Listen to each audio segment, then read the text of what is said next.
Hi everyone! Welcome back to my channel. And for today's video guys, pag-uusapan naman natin kung paano i-vlog ang ating boring na buhay. Okay, ako nga pala, si Ninya. At ako po ay gumagawa ng mga videos tungkol sa aking lifestyle vlog. And yung iba naman is yung aking travel vlog. So ngayon bibigyan ko kayo guys ng tips kung paano mag-vlog kahit boring ang iyong buhay. So, hindi na ako magpapatumpik-tumpik pa guys. Sa mga hindi pa nakapag-subscribe, please subscribe to my channel, give me like, and also share. So, hindi na ako magpapatumpik-tumpik pa at sisimulan ko na ang vlog na ito. Okay, so, meron ako guys na notebook, as you see. Dito ko sinulat kung yung aking pag-uusapan dito sa vlog na to. So, unang-una, find a topic. So, ito yung pinaka-importante sa lahat, na meron kang topic, meron ka na topic na iyong kailangang pag-usapan sa iyong video or sa iyong vlog. So, let's say, family. So, sa family guys, marami ka doon. It's either mukbang, pag-travel, yung mga ganon. Tapos, yung mga culture. So, syempre, pwede din naman natin pag-usapan lahat-lahat dito dahil atin naman to, diba? So, channel natin to. Kaya, may karapatan tayo na pumili kung ano yung gusto nating pag-usapan. Pagkatapos, traditions, travel, yun nga yung sinabi ko kanina na find your topic. So, yun yung pinaka-importante sa lahat kasi doon magbe-base yung viewers mo kung ano yung pag-uusapan sa video na ginagawa mo. Pangalawa naman guys na napaka-importante kung ikaw ay magba-vlog, syempre kailangan mo ng matahimik na lugar. Gaya nito guys, naririnig niyo ako, diba? So, yun din, isa sa mga pinaka-importante bagay na i-consider mo kapag mag-vlog ka. And then, meron kasi guys na lalong-lalo na kapag nasa labas tayo, diba? Syempre, hindi naman natin maiiwasan na mag-vlog tayo doon tapos maraming mga sounds. Tapos, let's say na wala ka pang microphone. So, hindi naman ibig sabihin na pag meron ka microphone, you know, very special na talaga. Kasi may mga boses naman talaga na kahit na wala ng microphone is okay lang. Pero medyo mahirap doon sa part na yun. Okay, kaya mas better pa din na meron kang microphone na ginagamit kapag, lalong-lalo na kapag ikaw ay mag-vlog. Gagawa ako ng ice kasi wala na palang ice sa loob ng fridge. Maliit lang yung fridge guys and yung laman lang is dalawang ice. Yung sa freezer, good for dalawang ice lang talaga. So ngayon, gagawa tayo ng ice. Tara! Sige. So yung igagawin ko guys, ilagay ko lang itong camera dito. Ayan. Wait lang ha, ayusin ko lang muna. Ayan. So, diba? Mas better na siya guys. Tingnan nyo nga naman yung background. Hindi naman siya special kasi marami pang kalat. But, anyway, it looks much better. So, let's start to make ice. So, paano nga ba gumawa ng ice? So, alam ko na hindi lahat is marunong gumawa ng ice. Marunong magtali ng ice. So, ipapakita ko ngayon sa inyo. So, kailangan mo ng ganito. Kailangan mo ng plastic. Maubos na pala yung plastic na to guys. Ito, tawag dito is plastic bags. Tawag lang namin dito ice wrappers. So, dahil kailangan ko ng dalawa, no, na-mention ko kanina na kailangan lang ng dalawang ice na pwedeng maipasok sa loob ng fridge. So, gagawin na natin yan. So, unang-una, lagyan mo muna siya ng tubig. Huwag mo siya guys masyadong punuin para pwede mo pa siya na maitali.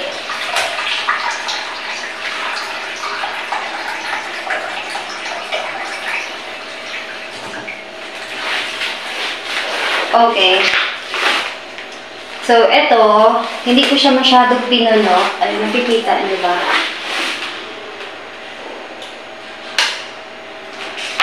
O, diba? Mas better yung, yung lights na ganyan. Yung hindi ko siya na-open ito sa likod. Kasi nasa tatlo yung ilaw, isa, dalawa, tatlo. So, gusto ko siya na mayroong magandang brightness. So, let's see. Ito na yung eyes, guys. So, kailangan na natin siyang itali. Kailangan mo siyang i-hold dito sa end. And then, yung gagawin mo lang, i-ganyan mo lang siya. Ayan. Tapos, hawakan mo dito sa gilid. Dito, para pwede mo na siya ngayon na maitali. Ayan. So, ilagay ko lang dito, pero rin ako nahirapan. Tapos, ipapasok mo lang ito. Kunin mo siya, and then, ayan na. Eto na. So, meron na tayong ice. Hindi pa siya ice, water na nasa loob ng plastic. Okay? So, kailangan natin ng dalawa. Same process. Ayan. Finally, guys, meron na tayong dalawang ice. So, ipasok na natin siya sa fridge. Dahil sobrang init ng panahon, kailangan mong hydrated ka lagi. So, yung gagawin ko the next is, kailangan kong lagayan to ng water, tapos ilagay natin siya sa fridge. Hindi ko alam, guys, kung bakit lumakas yung pressure ng tubig. Kasi before, sobrang hina yung pressure ng tubig. Ayan. So, hindi ko siya, guys, gaano punuin para meron pang space, diba, ng konti. So, kung gagawa ng juice or magtitimpla ng juice, it's very easy lang. No need na itapon yung konting tubig. So, until dito lang talaga ko siya nilalagyan ng tubig.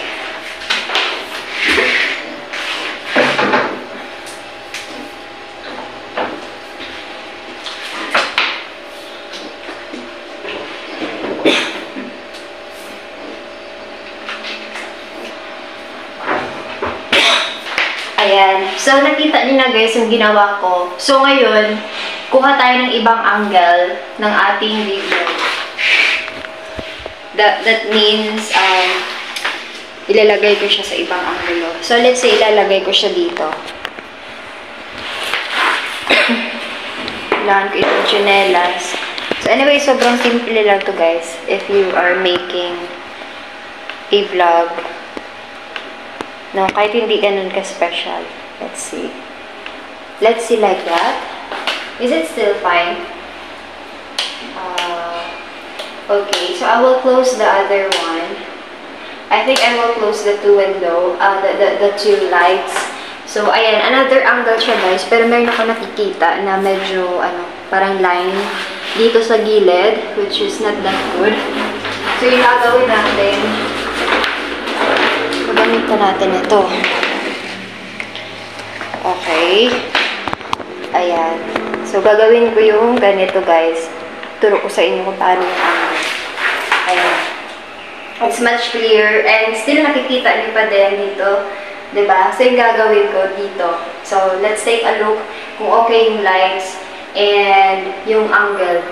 Kahit na binago natin yung angle from here to look, you know, na nag-face dyan sa gilid, tapos from there, tapos facing here. Ayan. So, diba, medyo madilim. Madilim, hindi niyo ako nakikita. But let's do this. Okay, gagawin ko na ito.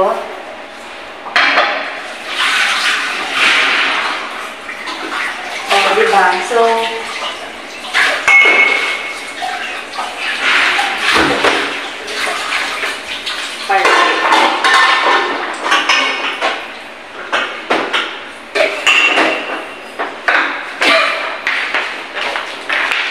eto, nakalimutan na to. So, eto kahapon. So, kailangan ko muna siyang itapon. So, just wait a minute, guys. And, we will make another angle for our video. Okay? So, I'm gonna bring you, I will bring this outside, and also, I will bring you as well. So, okay? Ganito lang yung gagawin. I will put the camera here. Don't expect, guys, that maganda yung brightness, okay?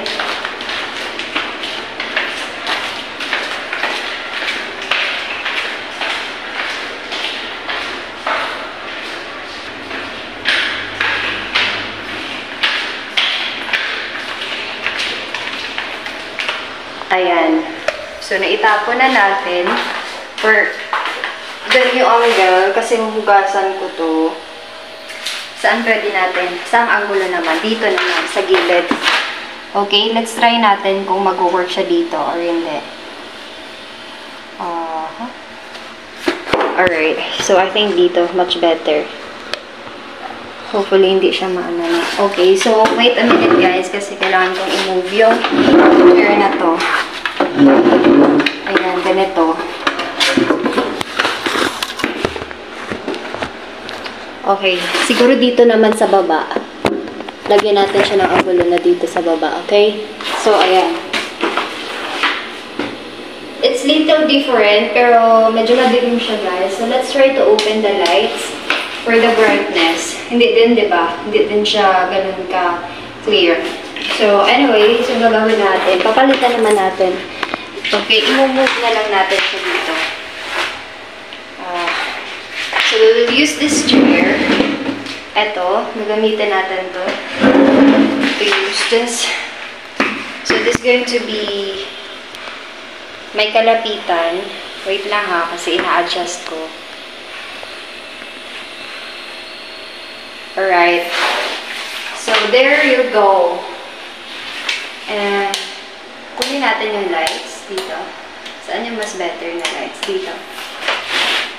Ayan. So, anyways, mas better na buksan yung lights na yon kesa dito, mismo sa taas ng, sa center ko. So, now, let's gonna make a washing, I will wash this, because we're gonna use this for the next time na meron kaming noodles on the plastic.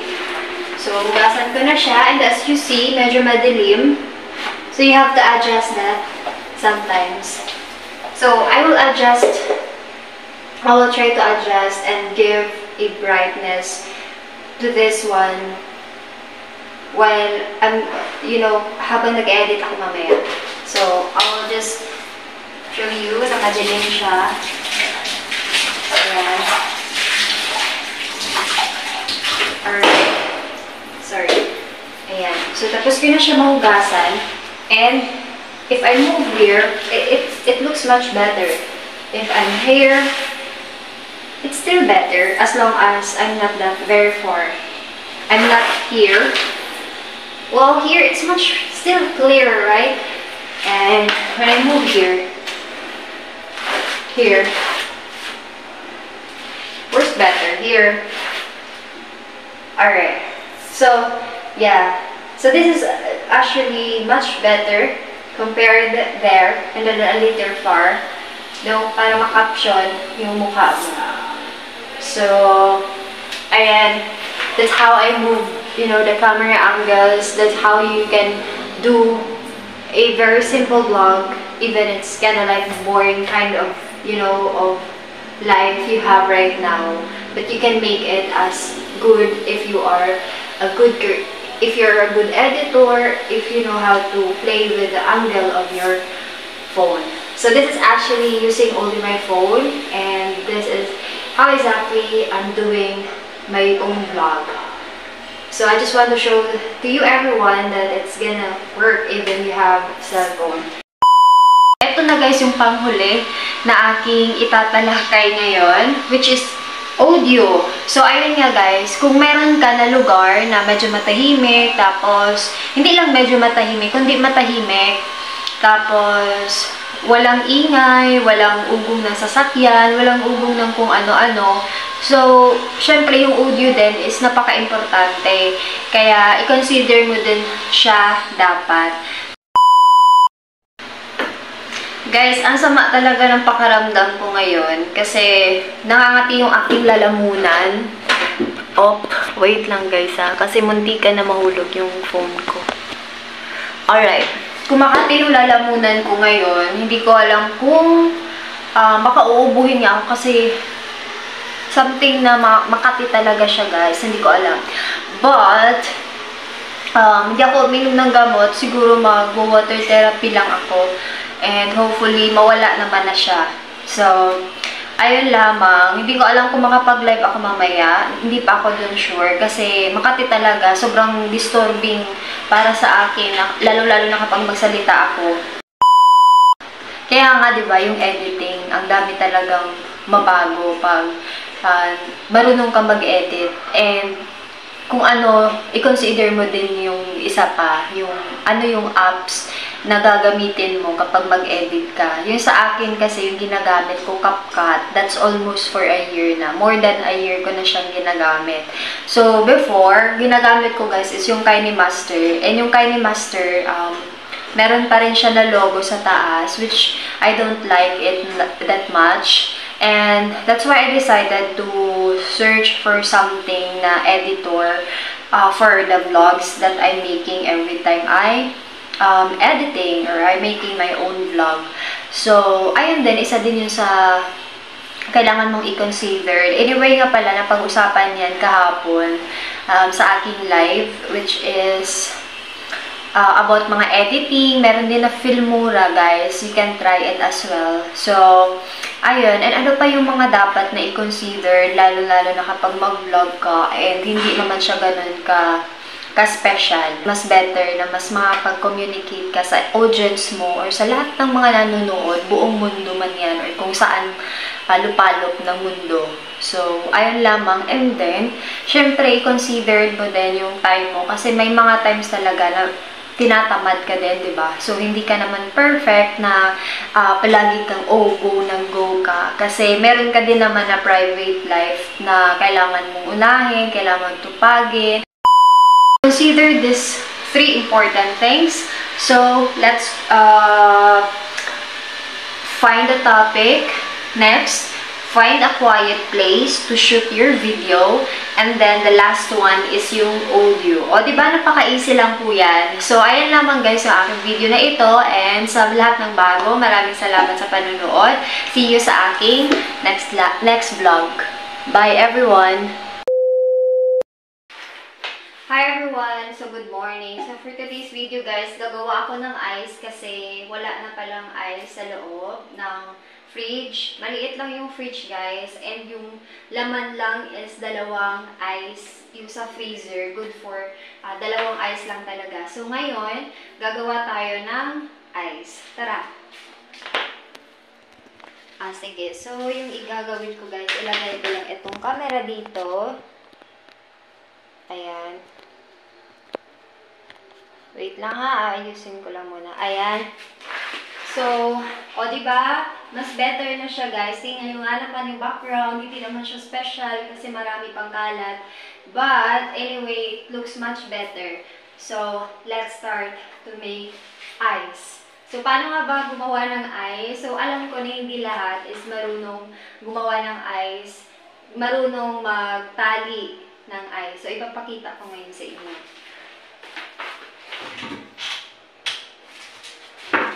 So, kailangan mo ng ganito. Kailangan mo ng plastic.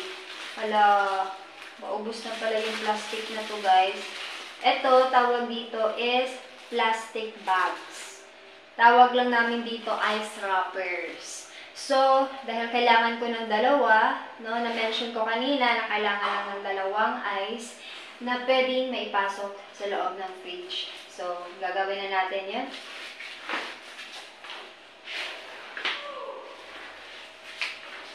Okay.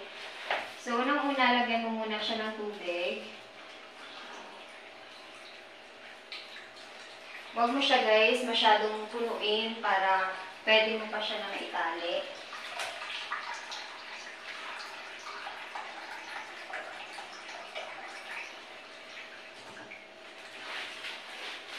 Okay. So, ito, hindi ko siya masyadong pinuno. Ay, nakikita, di ba?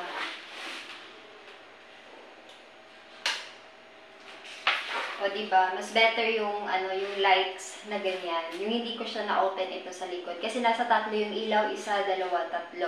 So, gusto ko siya na mayroong magandang brightness. So, let's see. Ito na yung ice, guys. So, kailangan na natin siyang itali. Kailangan mo siyang i-hold dito sa end. And then, yung gagawin mo lang, i-ganyan mo lang siya.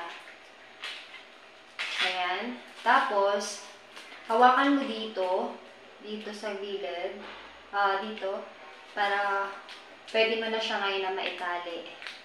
Ayan. So, ilagay ko lang dito, pero rin ako mahirapan. Tapos, ipapasok mo lang ito. Kunin mo siya, and then, ayan na. Eto na. So, meron na tayong ice.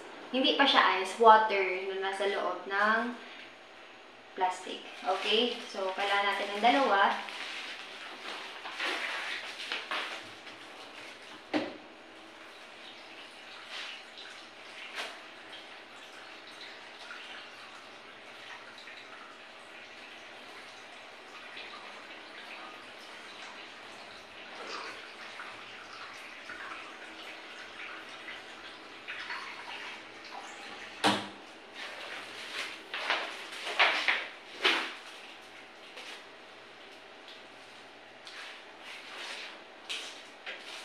Same process.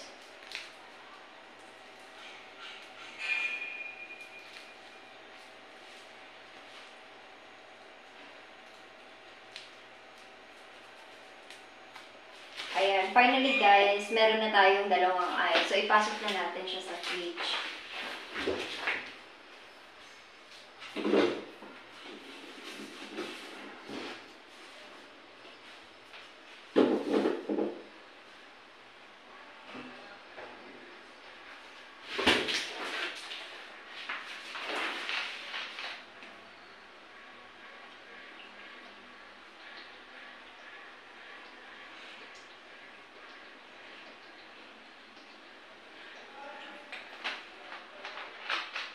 Dahil sobrang init ng panahon, kailangan mong hydrated ka lagi. So, dapat meron kang tubig palagi.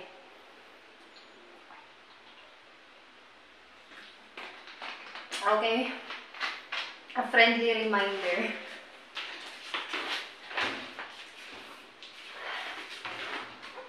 So, yung gagawin ko the next is, kailangan kong lagayan to ng water, tapos ilagay natin siya sa fridge.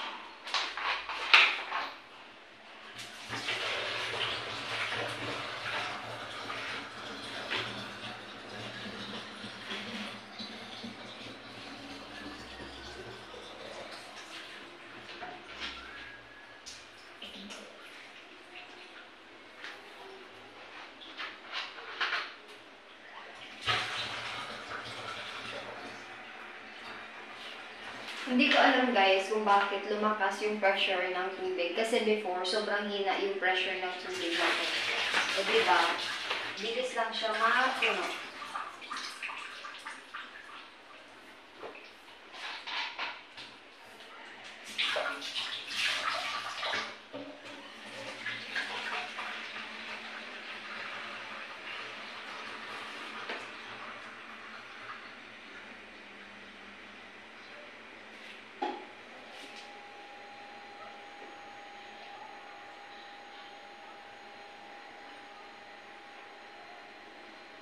Ayan. So, hindi ko siya guys gaano punuin para meron pang space, diba, ng konti. So, kung gagawa ng juice or magtitimpla ng juice, it's very easy lang. No need na itapon yung konting tubig. So, until dito lang talaga ko siya nilalagyan ng tubig.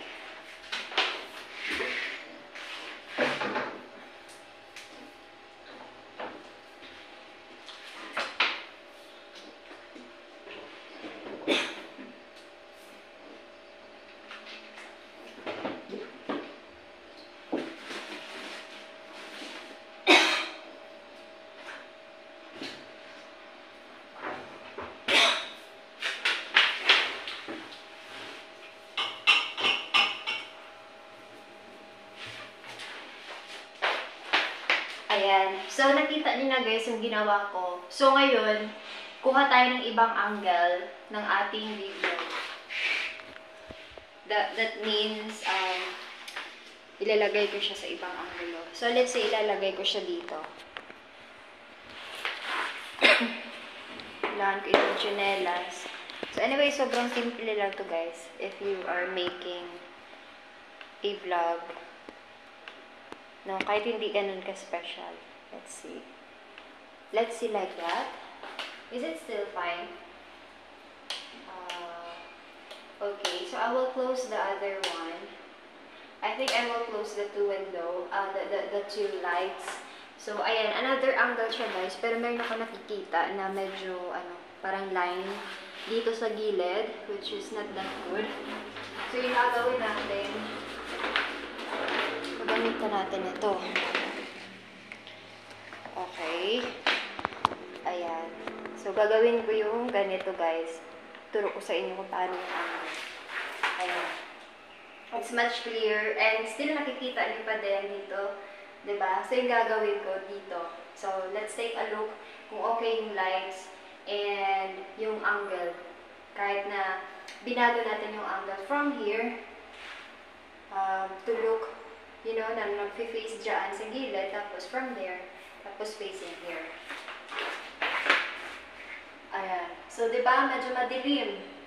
Madilim, hindi niyo ako nakikita. But let's do this. Okay, gagawin ko na ito.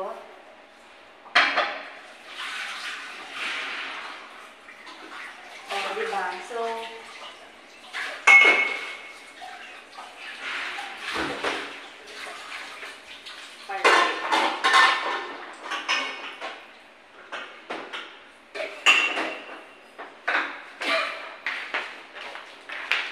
eto, nakalimutan na to. So, eto kahapon. So, kailangan ko muna siyang itapon. So, just wait a minute, guys. And, we will make another angle for our video. Okay? So, I will bring this outside. And also, I will bring you as well. So, okay. Ganito lang yung gagawin. I will put the camera here. Don't expect, guys, that maganda yung brightness, okay?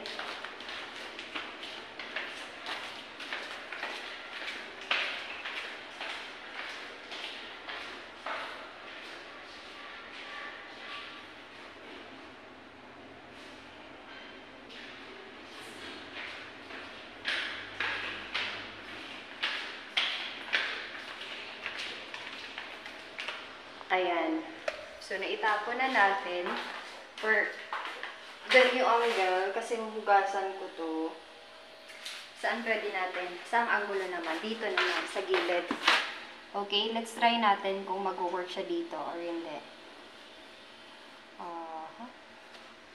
Alright, so I think dito, much better. Hopefully, hindi siya maano na. Okay, so wait a minute guys, kasi kailangan kong i-move yung chair na to. Ayan, ganito. Okay, siguro dito naman sa baba. Lagyan natin siya ng angulo na dito sa baba, okay? So, ayan. It's little different, pero medyo madilim siya guys. So, let's try to open the lights for the brightness. Hindi din, di ba? Hindi din siya ganun ka-clear. So, anyway, so gagawin natin. Papalitan naman natin. Okay, i-move na lang natin siya dito. So, we will use this chair. Ito, nagamitin natin to use this. So, this is going to be may kalapitan. Wait lang ha, kasi ina-adjust ko. Alright. So, there you go. And, kunin natin yung lights dito. Saan yung mas better na lights? Dito. Ayan.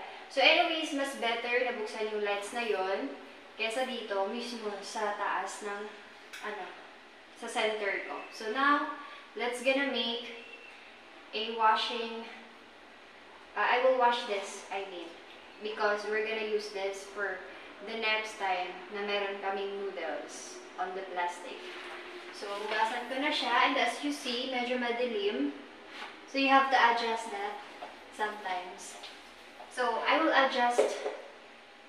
try to adjust and give a brightness to this one while I'm, habang nag-edit ako mamaya. So, I'll just show you na madilim siya. Ayan. Alright. Sorry. Ayan. So, tapos ko na siya mahugasan. And, if I move here, it looks much better. If I'm here, it's still better as long as I'm not that very far. I'm not here. Well, here it's much still clearer, right? And when I move here, where's better? Here. Alright. So, yeah. So this is actually much better compared there and then a little far. No, para makaption yung mukha mo. So, ayan. That's how I move, you know, the camera angles. That's how you can do a very simple vlog, even it's kind of like boring kind of, you know, of life you have right now. But you can make it as good if you are a good, if you're a good editor, if you know how to play with the angle of your phone. So this is actually using only my phone, and this is how exactly I'm doing my own vlog. So I just want to show to you everyone that it's gonna work even you have cell phone. So ayun lamang guys. Thank you so much for watching. I wish and I hope that you learned something. See you on my next vlog.